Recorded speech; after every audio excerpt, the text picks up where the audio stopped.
चलिए आज एक सफर करते हैं 6.5 करोड़ साल पहले की पृथ्वी पर। ये एक ऐसी दुनिया थी जो असल में टाइटन्स की थी, मतलब महाकाय जीवों की। जरा सोचिए, आज हम जहां हैं, हो सकता है ठीक इसी जगह पर कभी डायनासोर घूमा करते थे। वो उनकी दुनिया थी।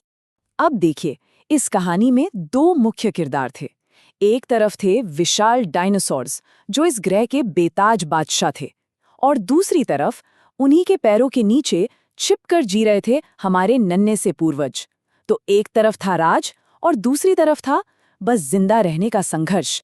तो ठीक है, चलिए जरा इस दुनिया में उतर कर देखते हैं कि ये प्रागैतिहासिक दुनिया असल में दिखती कैसी थी। एक ऐसी जगह जो आज की दुनिया से बिल्कुल अलग, लगभग अजनबी सी लगती है। जरा कल्पना कीजिए, उस वक्त हवा में ऑक्सीजन बहुत ज्यादा थी। इसका नतीजा, पेड़ 30-30 मंजिला इमारतों जितने ऊंचे थे, और इन्हीं जंगलों में घूमते थे 8 मंजिला ऊंचे अर्जेंटीनोसॉरस। उधर अमेरिकी रेगिस्तानों में टाइटेनोसॉरस के झुंड घूमते थे, जिनमें से हर एक का वजन लगभग 20 हाथियों के बराबर था। लेकिन जब ये विशालकाय जीव सतह पर राज कर रहे थे, जमीन के नीचे एक और कहानी चल रही थी। हमारे पूर्वज, वो बिलों में अंधेरे में अपनी जिंदगी बिताते थे, डायनासोर के खौफ में छिपते थे। लेकिन उन्हें क्या पता था कि यही छिपकर जीने का तरीका ही उनकी सबसे बड़ी ताकत बनने वाला था। अब बात करते हैं उस खतरे की जिसकी शुरुआत डायनासोर के उस आखिरी दिन से बहुत बहुत पहले हो चुकी थी।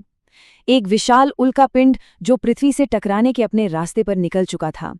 हमारे सौरमंडल में बृहस्पति और मंगल ग्रह के बीच क्षुद्र ग्रहों की एक पूरी बेल्ट है। हुआ ये कि करीब 10 करोड़ साल पहले वहां दो उल्कापिंड आपस में टकराए, और उस टक्कर से एक टुकड़ा सीधा पृथ्वी की तरफ तेज रफ्तार से बढ़ने लगा। और जैसे जैसे वो करीब आया, पृथ्वी की गुरुत्वाकर्षण शक्ति ने उसे और जोर से अपनी ओर खींच लिया। सोचिए, जब इस उल्कापिंड ने पृथ्वी के वायुमंडल में एंट्री ली तो इसकी रफ्तार थी 80,000 किलोमीटर प्रति घंटा।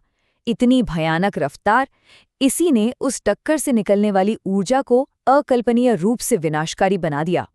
ठीक है, तो अब जरा गहराई से देखते हैं कि हुआ क्या। हम पल पल समझेंगे कि वो टक्कर और उसके फौरन बाद के भयानक मंजर कैसे थे।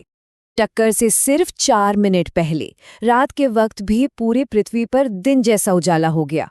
फिर हुई टक्कर। 10 करोड़ परमाणु बमों के एक साथ फटने जितनी ऊर्जा निकली। सिर्फ 5 सेकंड के अंदर 6000 डिग्री सेल्सियस की गर्मी ने मीलों दूर तक जानवरों को भाप बना दिया।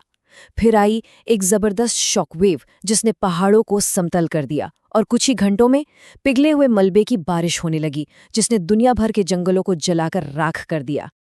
ऊपर सतह पर तो बस तबाही थी।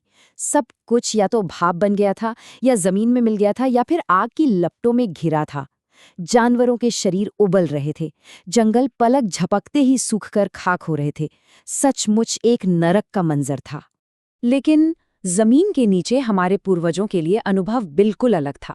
उन्होंने इस प्रलय को एक जोरदार गड़गड़ाहट और दुनिया को हिला देने वाले भूकंप की तरह महसूस किया। उनके लिए ये आग का अंत नहीं था, बल्कि ये तो एक लंबी काली रात की बस शुरुआत थी। ये देखना बड़ा दिलचस्प है कि कैसे एक जगह पर हुई टक्कर देखते ही देखते पूरी दुनिया की तबाही बन गई। सिर्फ 5 घंटों में पूरी पृथ्वी धूल के एक मोटे कंबल में लिपट गई, जिसने सूरज को पूरी तरह से ढक दिया। सुनामी की लहरें बादलों से भी ऊंची उठीं, और सदियों से सो रहे ज्वालामुखी भी एक एक करके जाग उठे। आग के बाद आई कड़ाके की ठंड। धूल से भरे आसमान ने पृथ्वी को एक बर्फीली, जहरीली सर्दी में धकेल दिया, और ये सर्दी 1-2 दिन नहीं बल्कि सालों तक चली।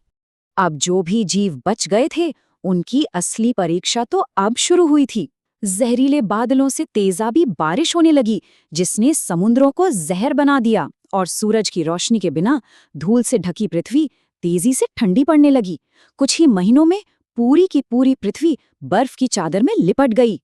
तो यहाँ सबसे जरूरी बात यह है कि हमारे पूर्वज इसलिए नहीं बचे कि वो बहुत ताकतवर थे। नहीं, वो इसलिए बचे क्योंकि उनकी जो पूरी जीवन शैली थी ना, वो इस प्रलय के लिए जैसे बनी ही थी।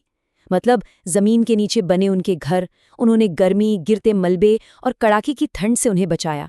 खाने की बात करें तो कीड़े मकोड़े, जड़ें जो मिला खाकर गुजारा कर लिया। और हाँ, बिलों की घुटन भरी हवा में रहने की तो उन्हें आदत ही थी। ऊपर से छोटा शरीर होने का फायदा ये था कि जिंदा रहने के लिए खाना भी बहुत कम लगता था। तो चलिए अब आगे बढ़ते हैं और देखते हैं कि कहानी ने क्या मोड़ लिया। महीनों या शायद सालों बाद वो लंबी अंधेरी रात आखिरकार खत्म हुई। उस पल की कल्पना कीजिए जब हमारे पूर्वज पहली बार अपने बिलों से बाहर आए होंगे। सामने एक शांत, बिल्कुल खाली दुनिया थी। डायनासोर की दहाड़ें अब हमेशा के लिए खामोश हो चुकी थीं। उनका डर खत्म हो चुका था। अब ये दुनिया उनकी थी।